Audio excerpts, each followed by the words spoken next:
Salut, je m'appelle Gaspard G, j'ai 24 ans et je fais des vidéos sur l'actualité et la politique. Sur cette chaîne YouTube, pendant toute la période de la présidentielle 2022, vous allez pouvoir retrouver un dimanche sur deux Bonjour, mon édito d'actualité politique, l'Histoire 2, on est dans le truc, je peux pas vous dire autrement, où on retrace ensemble la vie et l'histoire des candidats à l'élection présidentielle. C'est important pour moi de vous rappeler qu'il s'agit ici d'une série biographique. On s'attarde plus sur leur histoire politique plutôt que le fond de leur action publique ou leur programme. Pour ça, il y a 2 séries sur ma chaîne, Face aux jeunes, ma série d'interviews, et le programme 2, et ça arrive très bientôt. Fin de cette introduction, bienvenue si vous découvrez la chaîne. Si tu trouves ce petit programme alléchant, abonne-toi. Après Marine Le Pen, Jean-Luc Mélenchon et Éric Zemmour, je vous propose de plonger avec moi dans l'histoire du plus jeune président de la Ve République, l'auteur d'un véritable casse moderne de l'histoire politique. Voici l'histoire d'Emmanuel Macron.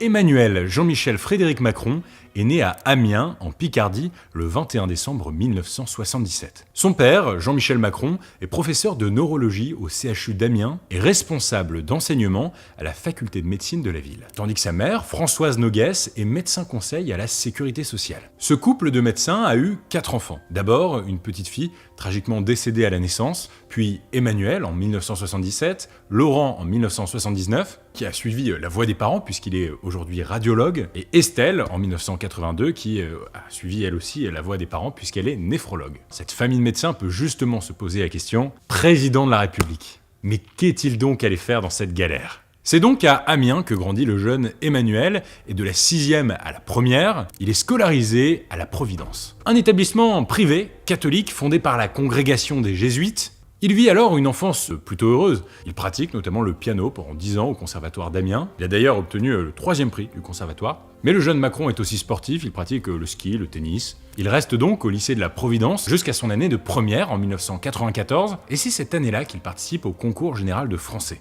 Il terminera ses études secondaires à Paris, au sein du prestigieux lycée Henri IV, mais n'allons pas trop vite en besogne, car comme vous le savez sûrement, c'est pendant ces années lycée qu'Emmanuel Macron fera une rencontre fondamentale. C'est le moins qu'on puisse dire quand même quand tu rencontres la femme de ta vie. Le jeune Emmanuel est un élève particulier, différent des autres, qui n'a pas peur de discuter avec les adultes et d'entretenir des relations personnelles avec eux. En 1993, alors qu'il est en classe de seconde, il s'inscrit à l'atelier théâtre de son lycée. Et la professeure chargée de l'animation de cet atelier s'appelle Brigitte Ozière, née Brigitte Trogneux par ailleurs, professeure de français.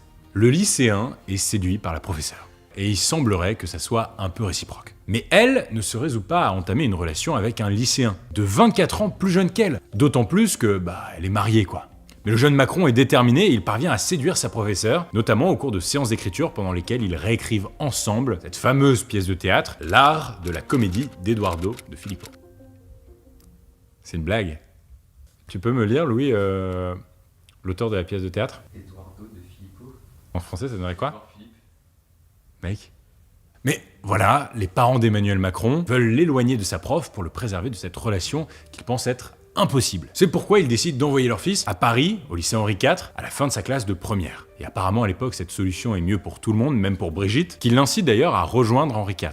Avant de partir, le jeune Emmanuel Macron prévient sa prof que leur histoire n'est pas terminée et qu'un jour, il reviendra pour l'épouser.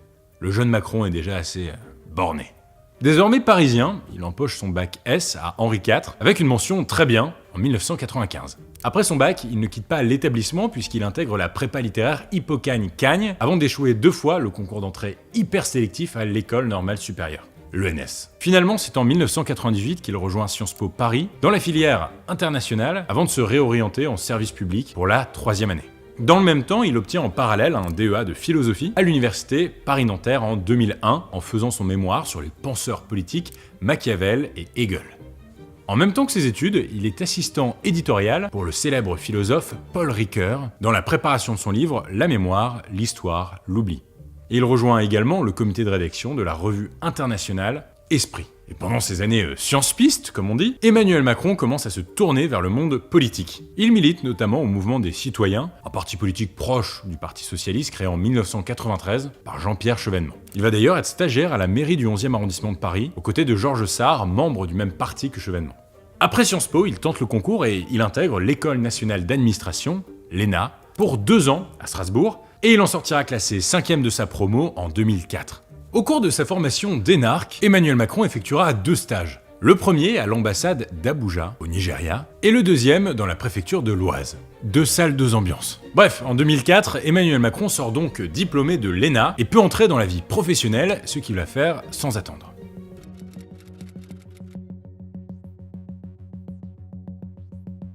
Tout juste énarque, Emmanuel Macron intègre le corps de l'Inspection Générale des Finances, l'IGF, et le directeur de cet organisme, Jean-Pierre Jouyet, le prend sous son aile. Emmanuel Macron est donc amené à travailler sur différents sujets comme la répression des fraudes ou encore la valorisation de la recherche. Par ailleurs, pendant ses vacances d'été, le jeune inspecteur des finances donne des cours à la PrEP ENA, un organisme privé destiné à préparer les futurs énarques. En 2006, alors qu'il est toujours inspecteur des finances, Laurence Parisot, la présidente du MEDEF, lui propose le poste de directeur général du MEDEF, qu'il refuse tout en restant proche de l'organisme. En 2006 toujours, Emmanuel Macron intègre officiellement les rangs du Parti socialiste. Il travaille aussi avec la Fondation Jean Jaurès. Il navigue donc entre l'inspection générale des finances et les plus hauts représentants de la gauche française. Et d'ailleurs, petit fun fact, c'est aussi en 2006 qu'Emmanuel Macron fait la rencontre de François Hollande.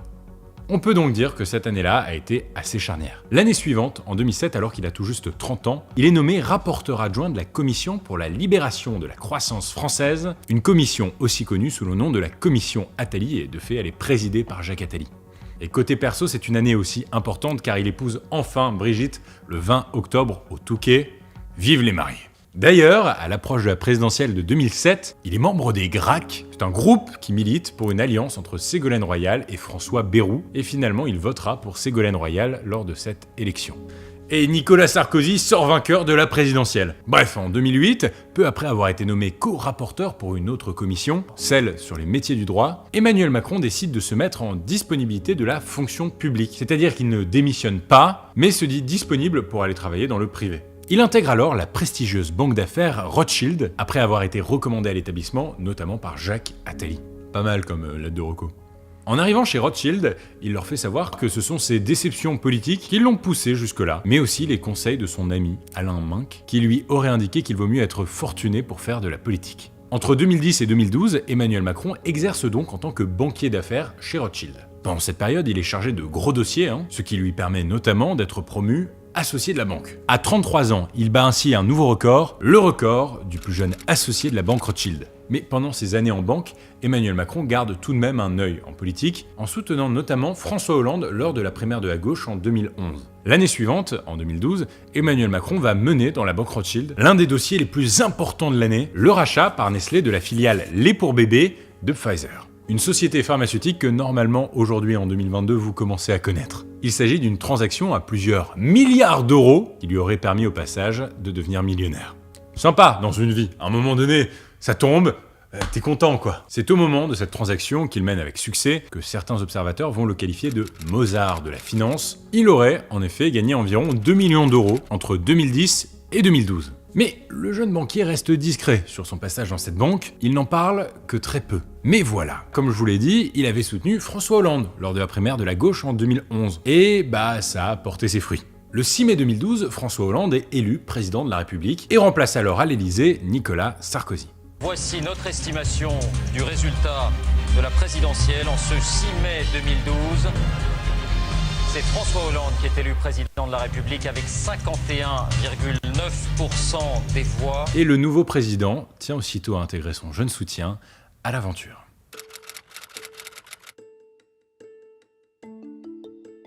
C'est à partir du mandat de François Hollande qu'Emmanuel Macron commence véritablement son ascension politique. Le 15 mai 2012, il est nommé secrétaire général adjoint de l'Élysée. Pendant 2 ans, il est amené à travailler sur différents sujets de nature économique, notamment en réfléchissant à un plan visant à passer aux 37 heures de travail par semaine en France, ou encore à augmenter les impôts pour les plus fortunés. Pendant cette période, dans le microcosme du gouvernement, on sent qu'Emmanuel Macron a de grandes ambitions. Et des tensions entre lui et d'autres membres du gouvernement se créent. Par exemple, à l'automne 2013, il aurait envisagé de quitter son poste car il estimait que la réforme des retraites à laquelle réfléchissait l'exécutif n'était pas, je cite, à la hauteur. Par la suite, en 2014, François Hollande fait ce qu'on appelle un remaniement, c'est-à-dire qu'il change des membres de son gouvernement pour prendre un nouveau départ. Il est temps néanmoins d'ouvrir aujourd'hui une nouvelle étape. Et j'ai donc confié à Manuel Valls la mission de conduire le gouvernement de la France. Il nomme alors Manuel Valls Premier ministre en prenant la succession de Jean-Marc Ayrault, et le nouveau Premier ministre propose à François Hollande de nommer Emmanuel Macron ministre du budget dans le nouveau gouvernement. Mais François Hollande refuse, car Emmanuel Macron n'a jamais eu de mandat électoral. Alors, Emmanuel Macron quitte le gouvernement Hollande le 10 juin 2014. Vous inquiétez pas, ça va pas durer. En fait, il y a plusieurs raisons qui permettent d'expliquer son départ. Déjà, il est déçu de ne pas être nommé dans le nouveau gouvernement de Valls. Il veut aussi que les tensions montent sur les sujets économiques et financiers et qu'il n'obtient pas gain de cause. Bref, tout ça fait qu'il quitte le cabinet de la présidence pour retourner mener des projets perso. Et alors là, vous allez être surpris car Emmanuel Macron envisage vraiment de commencer une nouvelle aventure. Il veut créer une entreprise.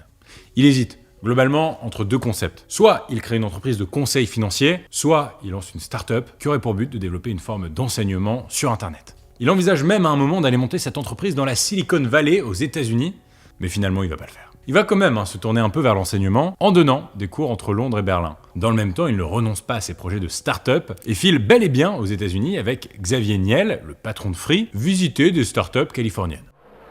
Alors, je dois vous faire une confidence. Il y a 3 ans, à peu près, j'avais promis à ma femme que j'arrêtais totalement la vie politique et que j'allais créer une entreprise, que j'allais être entrepreneur. C'est vrai, et je crois que Xavier Niel peut témoigner. Mais cette escapade dans le privé n'aura duré qu'un été, car la fonction publique le rattrape, et le 26 août 2014, il est nommé ministre de l'économie, de l'industrie et du numérique dans le second gouvernement Valls, en remplaçant la remontada Arnaud Montebourg. Bonne chance Manu. Et vive le redressement productif de l'économie française, vive la République et vive la France. Il devient ainsi le plus jeune ministre de l'économie depuis Valéry Giscard d'Estaing dans le gouvernement de Georges Pompidou. Bon, vous commencez à connaître la série L'Histoire 2. D'ailleurs, si vous n'avez pas vu les précédents épisodes, ils sont juste là. Ce qui me permet également de faire une petite pause dans ma narration pour vous demander de vous abonner si ce n'est pas encore fait.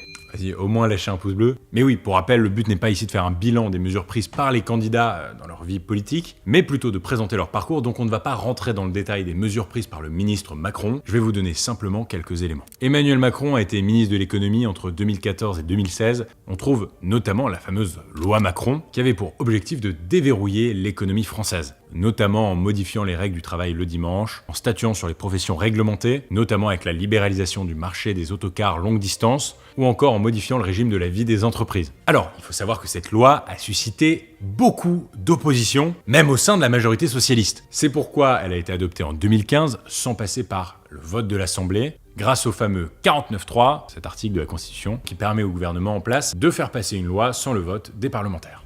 Rien ne nous fera reculer, c'est l'intérêt des Français qui nous commande d'agir ainsi. Merci, Monsieur le Premier ministre.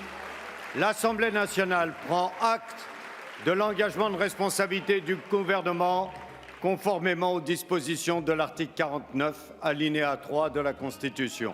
En tant que ministre, Emmanuel Macron travaille également sur de nombreux autres dossiers, comme l'augmentation de la participation de l'État dans le capital de Renault, la privatisation de l'aéroport Toulouse-Blagnac, ou encore le rachat de la branche énergie d'Alstom par la société américaine General Electric. En tout cas, c'est pendant son passage ministériel qu'Emmanuel Macron va connaître une grande ascension médiatique. Et à partir de l'année 2015, il prend doucement ses distances avec le gouvernement Hollande et ses idées. À ce moment-là, il hésite même carrément à quitter le gouvernement, car il est opposé au projet de réforme sur la déchéance de nationalité, mais finalement il ne s'en va pas car ça ne relève pas de son périmètre ministériel. Mais au début de l'année 2016, le gouvernement Hollande est secoué par un projet de loi, la loi travail, dite la loi El Khomri, portée par la ministre du Travail de l'époque. Emmanuel Macron accepte de se tenir à l'écart de ce projet de loi à condition qu'on y intègre 2 mesures auxquelles il est attaché. La facilitation du licenciement économique et le plafonnement des indemnités prud'hommes en cas de condamnation de l'employeur pour licenciement abusif. Bref, on est donc en février 2016. Et clairement, Emmanuel Macron ne cache plus ses opinions sociales libérales, et malgré cela, François Hollande hésite à ce moment à le nommer Premier ministre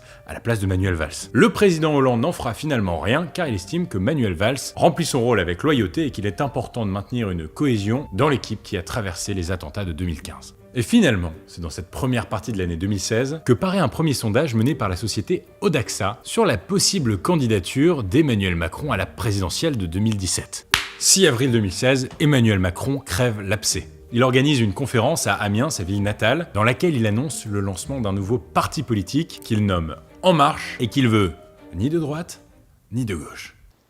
J'ai mis du temps, j'ai réfléchi, j'ai consulté, j'ai associé beaucoup de gens et j'ai décidé qu'on allait créer un mouvement politique. Un mouvement politique nouveau.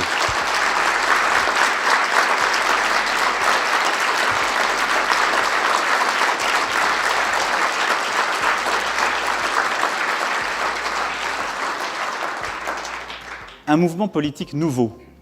C'est-à-dire, c'est un mouvement politique qui ne sera pas à droite, qui ne sera pas à gauche. Dans la sphère politique, beaucoup le soutiennent et voient en lui une nouvelle solution. Mais en revanche, dans le gouvernement, ça commence à sentir l'embrouille. Les questions fusent autour de François Hollande sur la fidélité de son ministre. Les tensions montent avec Manuel Valls, ou encore avec Michel Sapin, ministre des Finances et des Comptes publics. Et alors que le jeune premier séduit le public, son image se ternit un peu après la diffusion d'une altercation avec des syndicalistes sur son paiement de l'impôt sur la fortune. Malgré tout ça, il prend son indépendance avec le gouvernement, tout en restant, pour l'instant, ministre de l'économie. Il est par exemple invité par Olivier Carré, le maire d'Orléans, pour présider les fêtes de la libération de la ville par Jeanne d'Arc, et déjà dans son discours, il y a une ambiguïté. Certains pensent qu'en dressant le portrait de Jeanne d'Arc, il parle en réalité de lui-même.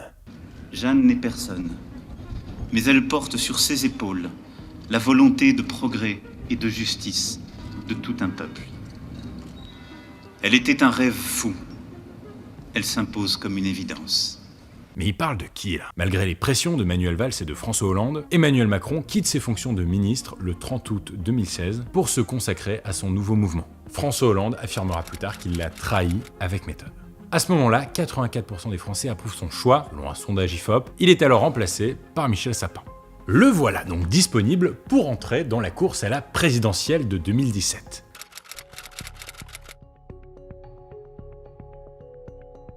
Le 16 novembre 2016, Emmanuel Macron annonce sa candidature officielle à l'élection présidentielle et entend bien faire campagne. Je suis candidat à la présidence de la République parce que je crois, plus que tout, que nous pouvons réussir, que la France peut réussir. Il bénéficie d'une importante couverture médiatique. Certains opposants vont d'ailleurs le qualifier de candidat des médias. Et son premier livre, Révolution, est un vrai succès de librairie à la fin de l'année 2016. De son côté, François Hollande renonce à se présenter, ce qui permet à Emmanuel Macron de bénéficier du soutien de Manuel Valls et de François Bayrou. La campagne est lancée et Emmanuel Macron multiplie les meetings, dont un qui a particulièrement marqué les esprits, le meeting de la Porte de Versailles, le 10 décembre 2016. Ce que je veux, c'est que vous, partout, vous alliez le faire gagner, parce que c'est notre projet. Vive la République, vive la France. Se voulant indépendant des partis politiques, il fonde sa campagne sur de grandes idées directrices, l'Europe, le libéralisme, l'écologie ou encore l'égalité homme-femme, progressiste, libérale. Le financement de sa campagne a été le plus important de tous les candidats, 16,6 millions d'euros. Certaines enquêtes vont être menées pour vérifier la provenance des fonds de financement, ainsi que pour vérifier si les plafonds n'ont pas été dépassés. Mais les autorités compétentes soulignent à ce moment-là que tout est en règle. Par ailleurs, les événements de la campagne de 2017, comme l'affaire Fillon, bénéficient largement à Emmanuel Macron, qui parvient à convaincre une bonne partie des électeurs, si bien que le 23 avril 2017, il termine en tête du premier tour devant Marine Le Pen. Voici les résultats de ce premier tour. C'est Emmanuel Macron qui arrive en tête à 23,7%. Marine Le Pen est en deuxième position à 21,7%. L'entre-deux tours à ce moment-là, c'est assez particulier. Surtout du côté Le Pen, il y a une anecdote de folie que je dévoile dans cette vidéo. Au moment de l'entre-deux tours, Emmanuel Macron reçoit le soutien de personnalités politiques de tous les bords, de Benoît Hamon à François Fillon, en passant même par Barack Obama. Because of how important this election is, I also want you to know that I am supporting Emmanuel Macron to lead you forward. En marche. Vive la France! Le duel de l'entre-deux tours commence à domicile pour Emmanuel Macron, à Amiens, sur le parking de l'usine Whirlpool, les deux finalistes s'étant retrouvés en même temps à cet endroit pour rendre visite aux salariés de l'usine menacés de délocalisation. L'événement marquant de cet entre-deux tours, c'est évidemment le débat La confrontation diffusée à la télévision française, pour beaucoup d'observateurs, c'est au cours de ce débat que s'est creusé l'écart entre les deux candidats. Emmanuel Macron aurait pris l'avantage en dominant la candidate du Rassemblement national, qui pour certains semblait un peu dépassée par la tournure que prenait le duel. C'est intéressant non, parce que Carla, vos solutions géniales... Non, monsieur Carla, c'est un fonds souverain que je confierai moi à des chefs d'entreprise, ce qui n'est pas le cas. Donc ça, c'est ce qui existe à la Banque publique d'investissement. Non, ça avait été créé... Si, mais Madame Le Pen... C'est pas une banque que je veux, c'est un fonds souverain. N'importe quoi. Mais n'importe quoi. Monsieur le fonds Macron, souverain, ne jouez pas avec moi, ne jouez pas. Mais je ne joue pas, malheureusement, je vois que vous cherchez à jouer avec moi, à l'élève et au professeur, mais en ce qui me concerne, ce n'est pas particulièrement mon truc, je vous le dis. Moi non plus, vous savez, c'est triste. Le pays mérite mieux. Finalement, le 7 mai 2017, Emmanuel Macron est officiellement élu président de la République en emportant 66,10% des suffrages exprimés, dans une élection qui compte un nombre record d'abstentions, de bulletins blancs ou nuls. Emmanuel Macron élu président de la République avec 65,1%. Le 14 mai 2017 a lieu l'investiture du nouveau président qui remplace François Hollande.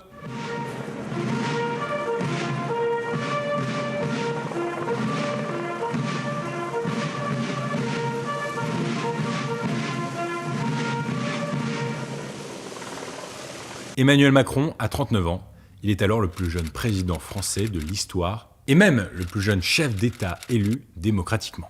Il établit alors un gouvernement composé de personnalités de droite comme de gauche, en nommant Édouard Philippe, maire du Havre, Premier ministre. Alors, je le redis encore, le projet ici n'est pas de faire le bilan du mandat de Macron. Ici, on s'intéresse vraiment à sa vie. Cependant, on peut tout de même relever que son mandat est marqué par la crise sociale des Gilets jaunes qui éclate en janvier 2019, alors que le président annonce une hausse des taxes sur le carburant. Vous vous en souvenez sûrement, de nombreux Français prennent alors part dans des manifestations régulières. C'est cette vive opposition qui poussera le chef de l'État, a organisé un grand débat national dans lequel il est parti à la rencontre des maires de France pour prendre des mesures aux échelles locales. Une autre réforme va avoir des conséquences sur sa popularité, la réforme des retraites, qui était une de ses promesses de campagne et dont le projet va être abandonné en mars 2020 à cause de la pandémie. Car oui, on va pas se mentir, l'événement majeur du mandat Macron, on aurait pu penser que c'était les Gilets jaunes, mais ça restera bien sûr la pandémie de Covid-19, pendant laquelle il prendra des décisions inédites, fortes, comme le confinement intégral du pays. Nous sommes en guerre. En guerre sanitaire, certes. Nous ne luttons ni contre une armée, ni contre une autre nation. Mais l'ennemi est là, invisible, insaisissable, qui progresse. Et cela requiert notre mobilisation générale.